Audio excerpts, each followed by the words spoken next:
আমি সুরজিৎ চলে এসেছি আবার একটা নতুন ব্লগ নিয়ে। প্রথমে সবাইকেই জানাই শুভ নববর্ষ।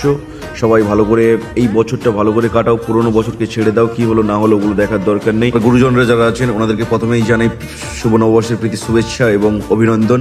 আর আমার ভাই এবং আমার বন্ধুরা যারা আছে তোদেরকেও জানাচ্ছি ভাই, তোরা সবাই ভালোভাবে কাটা এবং তোদেরকেও শুভ নববর্ষের প্রীতি শুভেচ্ছা এবং অভিনন্দন জানাচ্ছি। এখন আমি আছি আমাদের গোনাড়া মনসা মন্দিরে। গোনাড়া মনসা মন্দিরের শুধু খালি ভক্তের ভিড়টা দেখুন, এতটাই আমি কি বলবো। আর পৌরাণিকভাবেই এই মন্দির সত্যি এত অদ্ভুত এবং মায়ের এতই কি বলবো, এত ভালোবাসে ভক্তরা।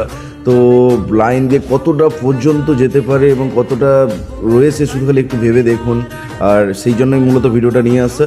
এবং যে ভক্তদের এত ভালোবাসা, এতটাই প্রেম মায়ের প্রতি, রোদ্দুর ঝড় বৃষ্টি কোনো কিছুই কেউ বাধা মানে না। এবং আমি শুধু ভাবছি এত আধুনিক যুগে দাঁড়িয়েও মানুষ আমার মনসা মাকে দেখার জন্য এতভাবে বা এত ভালোবাসা নিয়েই দাঁড়িয়ে আছে।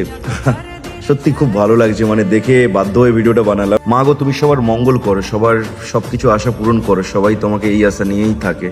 আর অ্যাকচুয়ালি যারা যারা এই ভিডিওটা দেখছো অবশ্যই শেয়ার করে দিও, যাতে আমার মনসা মা আরও বেশি করে ভাইরাল হয় এবং আমার খুবই ভালো লাগে।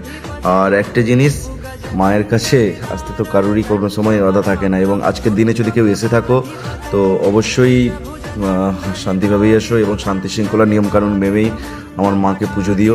আর সবাই কি বলবো, সব কিছু বাধা, সব কিছু শক্তি, সব কিছুকে অতিক্রম করেই নিজেরা নিজের মতো করেই এই বছরটাকে ভালো করে কাটাও, সব কিছু নিয়েই থাকো আর নিজেরা নিজের মতো করেই বিন্দাসভাবে থাকো। ওকে, চলি বাই, টাটা।